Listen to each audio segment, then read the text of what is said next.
Hello, my name is Anne, and my cheating almost destroyed my dream to become a doctor. Since I was little, I wanted to be a doctor, and my parents support me with that dream. And who wouldn't? Of course, in order to become a doctor, you have to study a lot. In fact, you have to study more than any other kid, especially with natural science subjects. Since I was a kid, I studied more than anyone else, and my parents tried to support me with paying different tutors or buying me different books, which I needed to advance further. And then there's a question of grades. In order to get into a good college, you have to have good grades. And I've been a straight A student all of my life. Of course, teachers love me because I'm school's prize student, the one who is an example to all others. I especially like Miss Garcia, my biology teacher, because she genuinely cares about me and supports me all the way through school. But it became harder when I turned 15. There were so many assignments and tests, and not all of them in my future area of work. And I had to spend all of my evenings studying until it was dark. Sometimes I even fell asleep at my desk. I was always exhausted. But I couldn't sacrifice my perfect A+ record. All of my friends were going out and having fun, and I was always studying, and even during weekends. I wanted some time off from studying, but I needed to prepare for an important test. So I decided to make a cheat sheet, just once, and I still would study for it, but not as thoroughly as I usually did.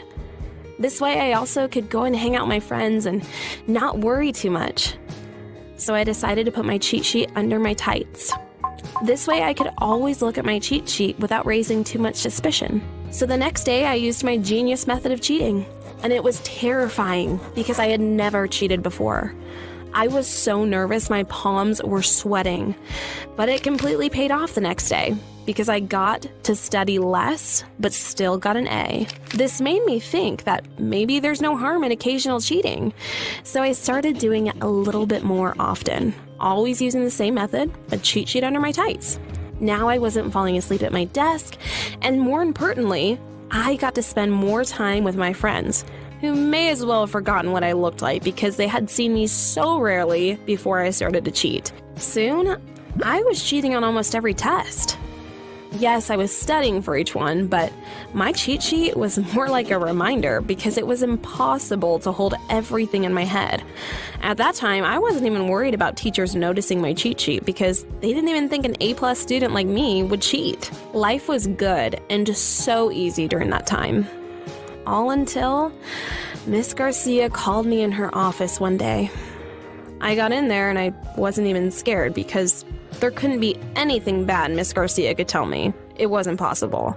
The biggest surprise was that Miss Garcia wasn't kind and friendly as usual, but she was more strict and disappointed. She asked me to sit down and told me that we needed to have a talk. She told me that she would no longer tolerate me cheating so openly during her tests. Other teachers may do as they please, but she was against it, especially because her subject was biology, and it's an important subject for future doctors. I tried to explain to Miss Garcia that I needed it in order to get A's, but she simply said no. So, during the next biology test, I used my usual cheat sheet. Only I was more careful with it so she wouldn't notice, but she did. So she came to me in front of the entire class, took my test, and said that I got an F for cheating and I could fix it after class. I was so mad. It was my first F in all of my years of studying. So after the school day was over, I went to Miss Garcia and I told her how unfair it was to expect me to study 10 times more than other students and still get an A. Miss Garcia's answer really surprised me. She said, "Other students don't want to be doctors. I'd rather have a doctor operating on me who got a B than an A by cheating. You can't cheat on the operating table, Anne." This was eye-opening for me. I was worried about my grades so much I forgot about actual learning and developing my skills. Since then, I have completely stopped cheating. Well, I still cheat sometimes when I'm too tired, but never on subjects important for my future job, like biology. What's your favorite subject, and who do you want to be after school? Tell your story in the comments and don't forget to like this video.